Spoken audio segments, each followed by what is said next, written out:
حضرت مولا علی کی شان سنیں کتنے اچھے انداز میں بیان کی ہے۔ صدر علی وقار، خیبر کا میدان مسلمانوں کی جنگ کافروں کے ساتھ جاری ہے، تجسس کا ایک عالم ہے، 39 روز گزر چکے، فتح دور دور تک ممکن نہیں کہ ایسے میں اب ہر شخص سوچتا ہے کہ کل علم اس کا ہوگا، خیبر اس کا ہوگا، دو عالم میں چرچا اس کا ہوگا، مگر مصلحت ابھی باقی ہے، خیبر ابھی منتظر ہے، میکائیل بھی، دردائل بھی، جبرائیل بھی، سلمان بھی، سب منتظر ہے کہ کوئی جری آنے والا ہے۔ ناگا خیبر کے میدان میں شیر خدا کی آمد ہوتی ہے، مرحب کو للکارتے ہیں، اس جانب سے مرحب خود سر اٹھا، اس جانب سے ابو طالب کا پسر اٹھا، اس جانب سے کاذب اٹھا، اس جانب سے صادق اٹھا، اس جانب سے بے ایمان اٹھا، اس جانب سے کل ایمان اٹھا، اس جانب سے بے نسل اٹھا، اس جانب سے 11 معصوموں کا باپ اٹھا، اس جانب سے تلوار چلی، اس جانب سے ذوالفقار بن عیام چلتی ہے، مرحب کے سر پہ وار کر کے زمین کا سینہ چیر دیتی ہے، صدا بلند ہوتی ہے، منظر فضائے دہر میں سارا علی کا ہے کہ صدر علی وقار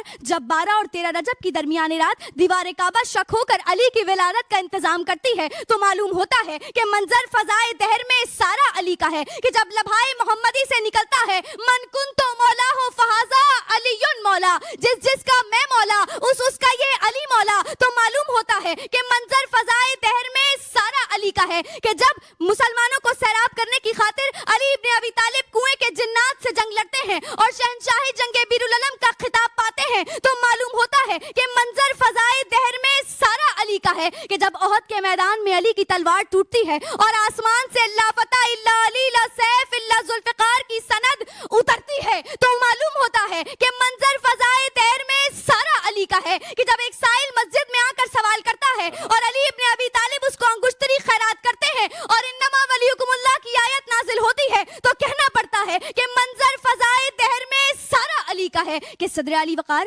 علی کے کعبے میں ولادت سے لے کر مسجد میں شہادت تک، علی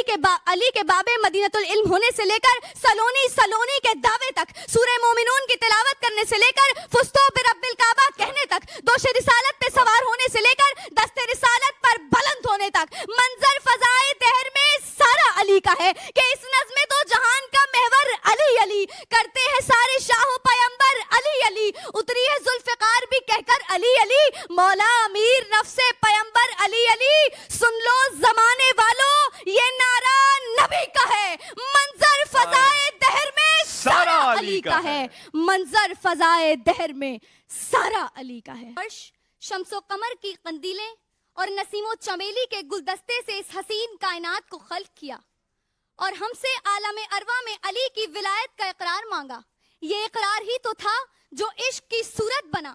یہ کارگار ہستی میں جلوہ گر ہے، وہ کہ جسے دیکھ کر سمندر رک جائے، وہ کہ جسے دیکھ کر ہوا تھم جائے، وہ کہ جس کے آگے زمین میں شک پڑے، وہ کہ جسے دیکھ کر سماوات بھی لرز پڑے، وہ کہ جس کا عشق ہی فنا ہے، وہ کہ جس کے عشق میں ہی بقا ہے، ارے دیکھے ہیں میں نے امراض تخلیق کچھ اس طرح، میں عشق علی میں ڈوب کے ابھرا کچھ اس طرح کہ صدر علی وقار جب میں عشق علی میں ڈوب کے ابھرتا ہوں تو میں دیوار کعبہ بنتا ہوں اور 13 رجب کو فاطمہ بنت اسد کے لیے علی کی آمد کی خاطر دیوار شک ہوتی ہے کہ جب میں عشق علی میں ڈوب کے ابھرتا ہوں تو میں کوفے کے وہ معصوم بچوں کی صورت اختیار کرتا ہوں کہ جو ضربت علی کا سنتے ہی اپنے ہاتھوں میں ننھے ننھے دودھ کے کوزے لیے دروازہ علی ابن ابی طالب پر کھڑے ہیں کہ جب میں علی کے عشق میں ڈوب کے ابھرتا ہوں تو میں مختار ثقفی بنتا ہوں اور دشمن سے خون حسین کا انتقام لینے کے بعد اہل بیت کے چہرے پر مسکراہٹ سجاتا ہوں